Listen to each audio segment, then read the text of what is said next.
Siloué du lundi 15 septembre 2025. Le sujet du jour. Dieu est ton portefeuille, une affaire de cœur. Le texte biblique, Matthieu 6, 21. Car là où est ton trésor, là aussi sera ton cœur. Bonjour et bienvenue, chers frères et sœurs, bien-aimés dans le Seigneur, sur Impact de Siloué. Cette semaine, nous vous proposons une réflexion biblique et pratique pour une gestion responsable de l'argent. Notre objectif est d'amener chacun d'entre nous à identifier l'usage de son argent, corriger les fuites et orienter ses finances vers l'impact. Nous parlons donc, en effet, là, d'un sujet qui concerne chacun de nous, c'est-à-dire l'argent. Mais de façon plus précise, où va ton argent? L'argent n'est pas seulement une affaire de budget, c'est une affaire de cœur. Aujourd'hui, pour ce premier épisode, nous allons voir que Dieu ne cherche pas seulement ton argent, mais ton cœur, et que la manière dont tu gères ton argent en dit long sur ce que tu crois vraiment. Et pour enrichir la compréhension de ce sujet, nous vous proposons 4 clés, 4 principes, 4 vérités en guise de développement. Premier point, ton argent est spirituel avant d'être matériel. La Bible elle-même, c'est-à-dire les Saintes Écritures, c'est-à-dire la parole de Dieu, en parle plus de 2000 fois.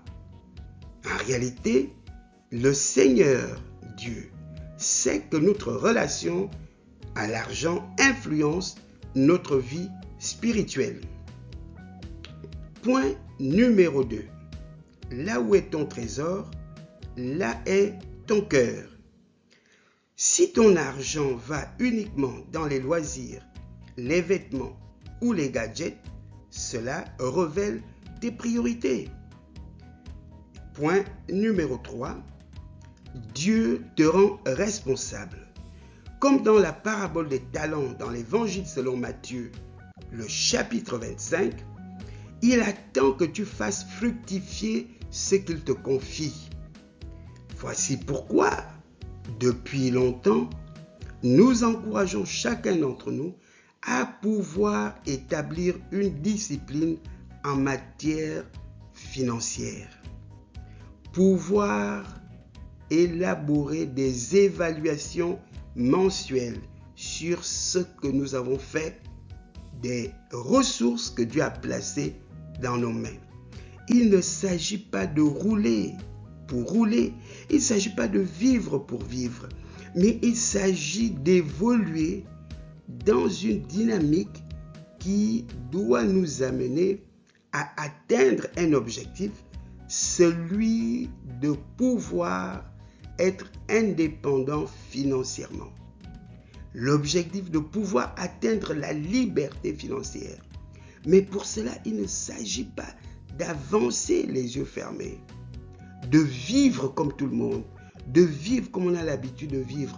L'argent est fait pour venir, pour être dépensé. Non, ce sont des termes, des vocables dont nous ne devons plus faire usage en tant qu'homme sage, en tant que femme sage, en tant que personne qui plonge ses regards dans les Saintes Écritures.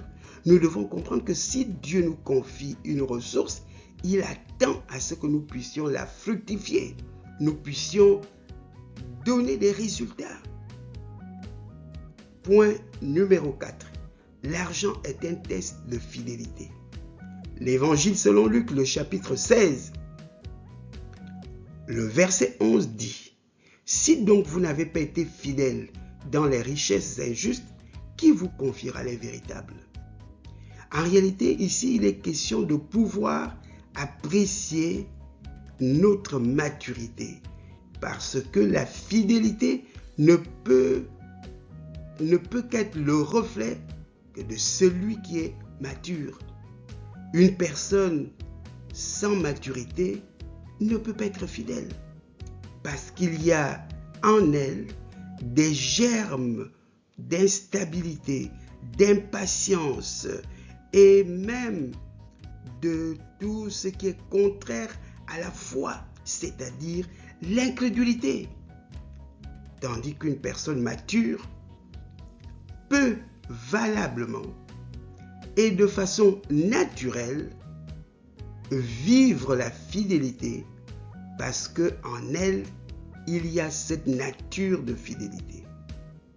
Et donc, si nous n'avons pas cette capacité à être fidèles dans les richesses que Dieu nous confie sur cette terre, il n'est pas établi que nous en soyons capables après notre mort.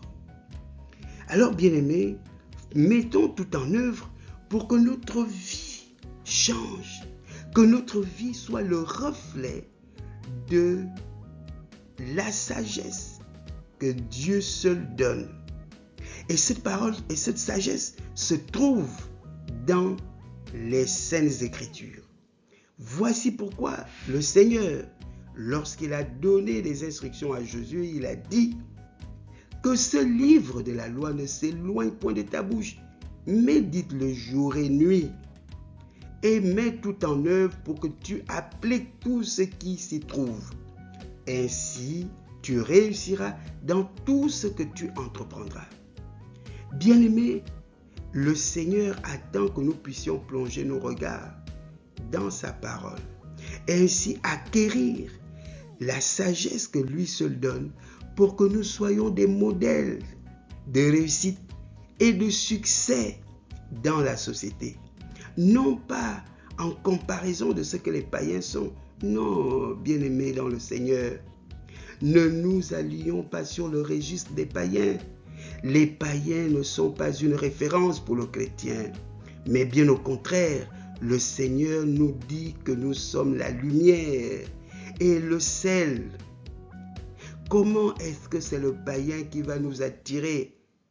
Non, c'est plutôt nous qui devons être des modèles, des lumières sans pourtant éclabousser nos voisins, nos contemporains, mais les conduire en toute simplicité, en toute humilité par rapport à la lumière que nous sommes. Alors, bien-aimés dans le Seigneur, il y a cette histoire d'un jeune chrétien qui dépensait chaque mois plus pour ses abonnements TV, les abonnements Internet, les fast-food que pour ce qu'il donnait dans l'œuvre du Seigneur. Lorsqu'il a pris conscience de cela, il a décidé de rééquilibrer ses priorités. Il a commencé à donner régulièrement dans sa communauté et à soutenir un orphelinat. Sa vie spirituelle a pris un nouvel élan. Alors, bien-aimés, chers frères et sœurs, prions que le Seigneur ouvre nos yeux sur l'usage de notre argent. Que le Seigneur nous aide à faire des choix qui l'honorent et à aligner nos dépenses sur le royaume de Dieu.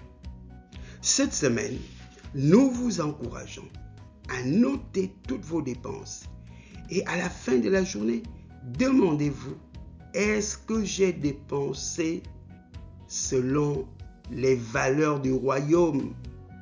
Est-ce que toutes les dépenses que j'ai pu effectuer sont le reflet de ma foi? Alors, bien-aimés chers frères et sœurs, que le Seigneur nous aide à pouvoir prendre en compte notre identité d'enfant de Dieu dans le rapport que nous avons à l'argent. Merci à vous d'avoir écouté cet épisode de Impact Siloé. Nous vous encourageons à vous abonner, à partager cet enseignement pour bénir quelqu'un. Que le Seigneur vous fortifie et qu'il vous fasse réussir dans vos projets toute cette semaine. Bon courage à vous et à nous retrouver mercredi prochain. Amen.